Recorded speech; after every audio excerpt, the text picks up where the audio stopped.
Traveler, hurry, have a seat. I've heard something, if you have time to listen. No one could take me from you, she answered gently. Never has a woman loved the likes of you as I do. The valley never leaves you, even when you leave it. Chapter 5. The journey across the valley was smooth. They passed crop after crop, rows of grain bending softly beneath the morning breeze, stalks whispering against one another like a last farewell. Kaighleigh guided them without hesitation, her hands steady on the reins as she led the group toward the narrow path that climbed the mountain's inner curve. The bowl of her valley opened behind them, wide and familiar, cradling everything she had ever known. A quarter of the way up the mountain, the land softened. The stream pooled there, clear and cold, fed by snowmelt and shaded stone. It had once been a favorite bathing spot of hers. Had been. The memory brushed her mind like a ghost she did not turn to face. The men paused. Flasks were unstoppered, leather creaking softly as water was drawn from the pool. Sunlight broke through the thinning canopy above, scattering across the surface in trembling shards. Kaighleigh watched the ripples distort their reflections and realized, dimly, that this was the first time she had truly seen them. Her eyes were no longer swollen with tears. Her breath had settled into something even and manageable. Wulfgar had been right. Her body had found a way to move forward, even if her heart lagged behind, dragging its grief like a wound that refused to close. These were not men she had ever known. War men.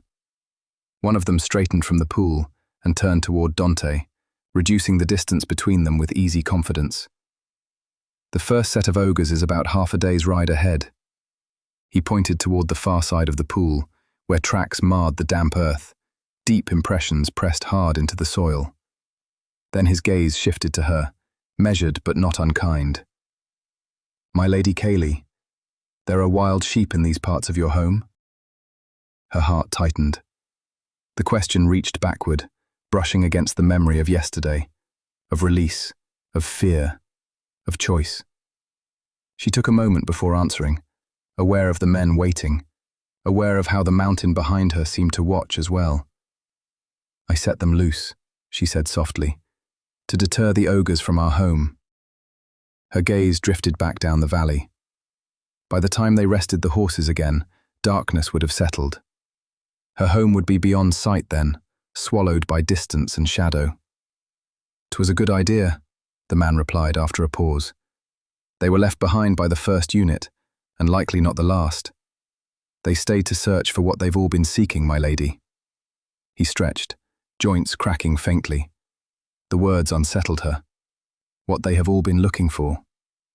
Kaighleigh noticed then how carefully the men addressed her, how measured their tone was, how deferential their distance. The realization lingered until she could no longer ignore it. "Why do you call me my lady?" she asked, her voice polite but curious. The man flushed immediately, color rising into his cheeks as he stared at her, startled. Dante stepped closer, his presence warm and solid at her side. "Any woman with your beauty deserves respect," he said smoothly. "Human though you may be, it is still our pleasure to be in your presence." He bowed, then took her hands, work-worn, smaller than his, and pressed a brief kiss to her knuckles.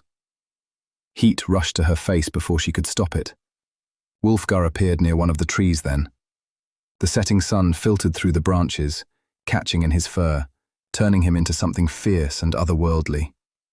His great head lifted, eyes locking on the elven man. His lips peeled back, teeth flashing, muzzle twitching with a low, dangerous growl. "Watch what you say to her, elven one." Kaighleigh shot him a sharp look before turning back to Dante. "Pardon my companion," she said quickly. "I am not to take a suitor." Dante's blush deepened. One of the men nearby choked on his water. "Nay, very well," Dante replied, recovering with admirable speed. "None of us are able at the moment, my dear." Wulfgar growled again, the sound vibrating through the clearing. "He does not like men," Kaighleigh murmured, still staring at the place where Wulfgar had stood before he vanished. Dante nodded beside her.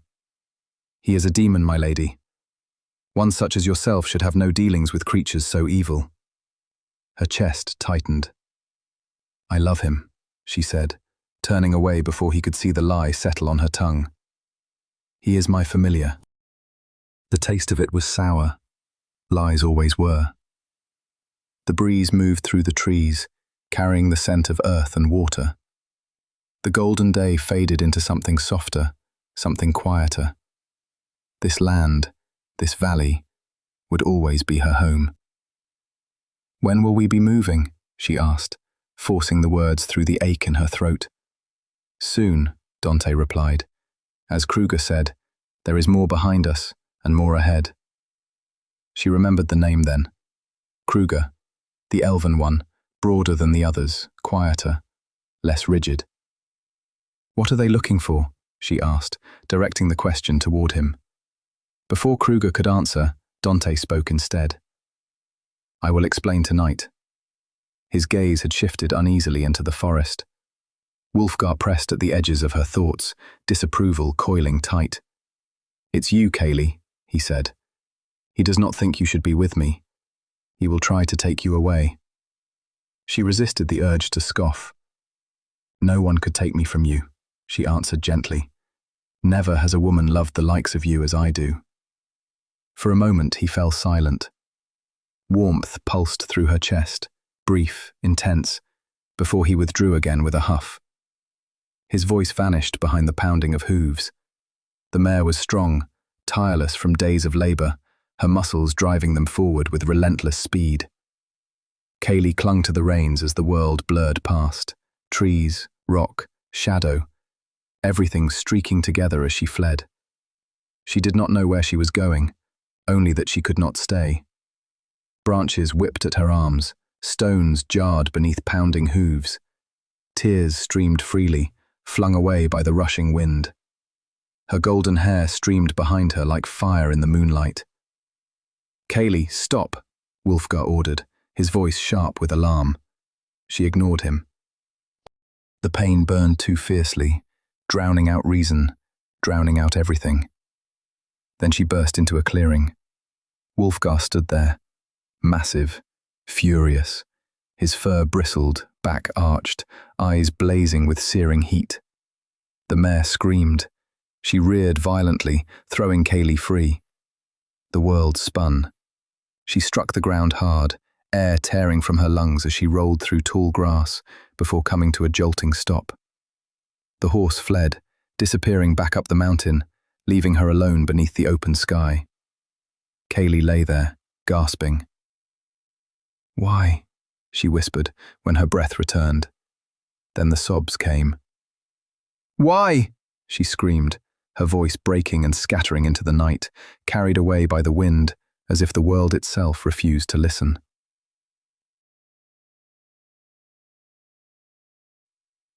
Next time. It's gone. Her home. Her parents. The life she knew. Kaighleigh breaks. Rage floods where grief once lived. If she had been stronger, if she had been something more, would they still be alive? Alone in the grass, screaming at a sky that does not answer, she begins to realize something far more terrifying than loss. The world didn't just take her home. It wants her, and next time, she will demand to know why. Wasn't that interesting? Now don't forget to subscribe for more. And ring the bell for your server.